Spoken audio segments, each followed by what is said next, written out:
कतिपय साथीभाइहरूलाई चाहिँ एमसिसी एसपिपी भनेको के हो, कसरी नेपाललाई नोक्सान छ भनेर पनि थाहा छैन कि। त्यही भएर मैले एउटा सानो एक्जाम्पलसँग सम्झाउन चाहन्छु।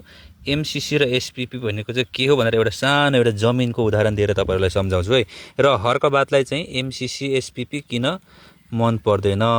यो गोलो चाहिँ नेपाल हो ल, यो चाहिँ नेपाल हो, अनि यो चाहिँ चाइना हो, अनि यो चाहिँ इन्डिया हो है, यो चाहिँ इन्डिया हो।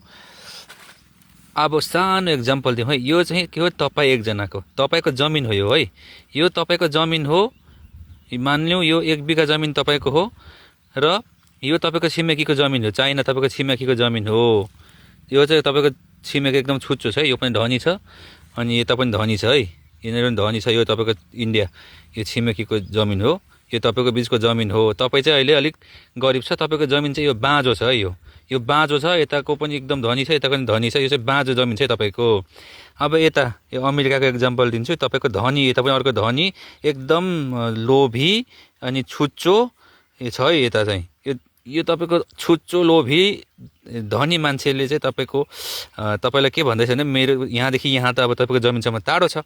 यो टाढो भएको हुनाको कारणले यसले भन्दैछ मलाई तपाईँको जमिनमा मलाई बस्नु दिनु, तपाईँको पुरा म तपाईँलाई म पैसा पनि दिन्छु, र तपाईँको जमिन सबै म खेतीपाती गर्छु, यो साग फलाउँछु, मुला फलाउँछु, सुन्तला फलाउँछु, अनि बाढीचुरी तपाईँसँग हामी दुईजनालाई खानुपर्छ, यो पुरा देशको सुरक्षा, यो कुरा जमिनको सुरक्षा पनि म गरिहाल्छु भनेर भन्दैछ। सबै काम गरिदिने अरे, सबै विकास गरिदिने अरे, यो पुरा जमिनमा एकदम सिजन मुताबिकको सब्जीहरूदेखि फलफुलहरू सबै जे जति हुनसक्छ त्यो यसले गर्ने अरे। अब तपाईँलाई कस्तो लाग्छ, यो चाहिँ राम्रो हो कि होइन जस्तो लाग्छ? यो त एक प्रकारले राम्रो हो होइन। अब यो के अरे आफ्नो देशमा बस्नु दिनुपर्ने छ, अनि के अरे यो पुरा आफ्नो देश चाहिँ उसैले, आफ्नो के अरे यो जमिन चाहिँ उसैले काम गर्छ, तपाईँले बसी बसी खानु जत्तिकै लालची देखाउँदैछ। तर हर्कबातलाई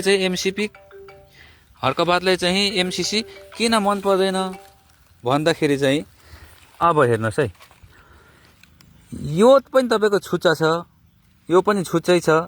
अब तपाईँको जमिन यहाँ छ, तपाईँको छिमेकीको जमिनहरू यता छेउछाउमा छ। अब यो जो तपाईँ अघि पनि मैले भने यो लोभी छ, यो पनि साह्रो लोभी पनि छ, छुच्चा पनि छ यो मान्छे।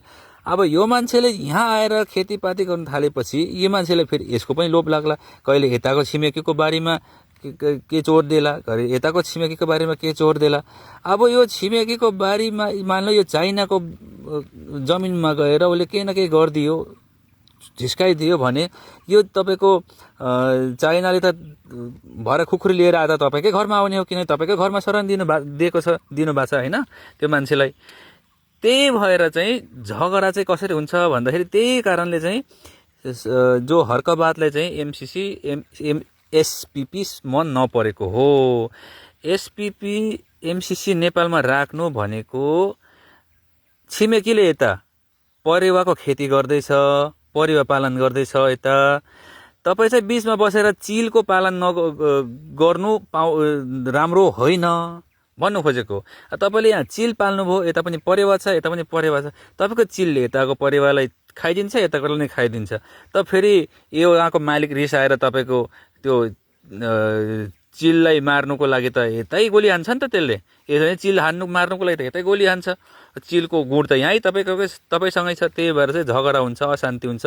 भोलिको दिनमा यो एमसिसीले यहाँ बसेर यता चाइनाको कुनै पनि कुरामा उसले चाइनासँग उङ्गली गर्ला, झिस्काउला, उसलाई हान्देला, एउटा मिजाइल हान्देला, उसले के ध्वस्त गरिदेला, फेरि चाइनाले यता हान्ने हो।